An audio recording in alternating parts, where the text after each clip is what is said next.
Ce gars que vous voyez, il est parti à Dakar. Il a dit qu'il a bu l'eau du robinet et après il a eu des problèmes de maux de ventre pendant des jours. Je pense qu'il a dit 3. Il a dit, il a dit que je ne conseille à personne d'aller au Sénégal et de boire l'eau du robinet. Et voilà, il y a des gens comme lui qui sont venus en commentaire dire oui, moi quand j'étais parti à Bakel, quand j'étais parti dans quelle ville j'ai bu l'eau, j'ai eu un problème de maux de ventre. Mon frère, je n'ai rien contre vous, mais c'est vous qui avez le problème, pas l'eau de Dakar. Parce qu'au Sénégal, là, 90% des familles du Sénégal ne boivent que l'eau du robinet. Et c'est ça, c'est moi qui vous le dis, ou bien même plus. Il y a peu de familles au Sénégal qui boivent de l'eau minérale.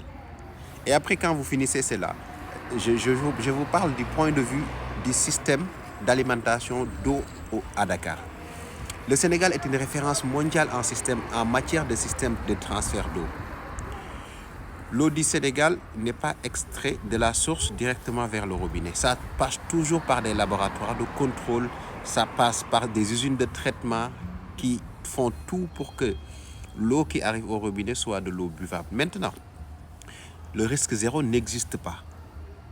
Mais je pense que aussi, il fallait nous dire aussi en France, votre eau avec calcaire là, qui ruine vos robinets, et à chaque fois vous êtes obligé de faire des travaux de robinetterie, presque chaque année, chez vous. Et pourtant, ça ne dérange personne. Vous n'en parlez pas.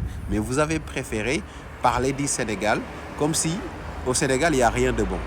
Alors qu'en matière de système de transfert d'eau, de collecte et de traitement d'eau, aux boissons, je dis bien, le Sénégal est une référence mondiale.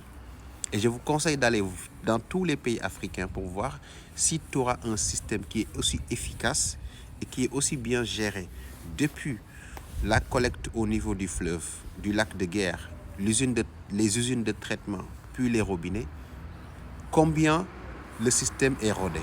Comme je l'ai dit, le risque zéro n'existe pas. On peut avoir des travaux ou bien des zones où le tuyau a explosé et ça arrive partout.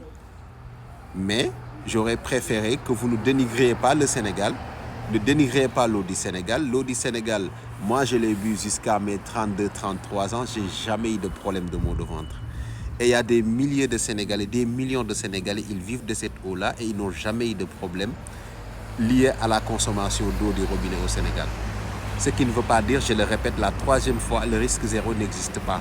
Même en France, même aux États-Unis. Donc, arrêtez quand vous allez en Afrique de voir que le côté négatif des Africains.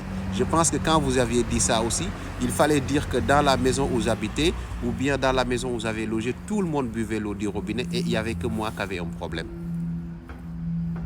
Parce que si vous allez dans les quartiers de Dakar, les gens boivent et se lavent avec l'eau du robinet et ils n'ont jamais eu de problème. Donc si vous avez un système immunitaire fragile, il ne faut pas accuser notre eau, s'il vous plaît. Vous avez des problèmes ici liés à la qualité de l'eau en France. Il y a beaucoup de familles qui ne boivent pas du tout l'eau de robinet en France. Dans plusieurs villages, même parfois, on interdit définitivement l'utilisation de l'eau des robinets. Ça, c'est plus problématique que ce que vous avez au Sénégal, où des millions de Sénégalais aujourd'hui boivent, se lavent, cuisinent avec l'eau du robinet et ils n'ont jamais eu de problème. Vous avez votre système immunitaire fragile, acceptez-le, mais il ne faut pas dénigrer les pays des gens.